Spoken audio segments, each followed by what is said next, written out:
How to add friends in Undawn. Hi everyone, welcome back to another video from Crazy Gamer.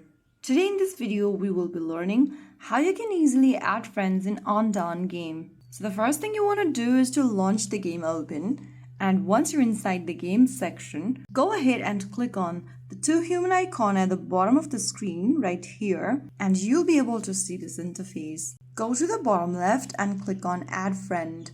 Now, in the search icon, type in the name of your friend or their ID and search. You can also select from all the servers tab or choose the friends you want to add from the recommended list. Once you find the friend you want to add, click on this little plus icon right next to their name and click apply.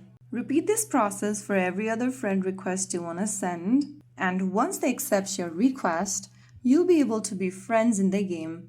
They'll then end up in your contact list.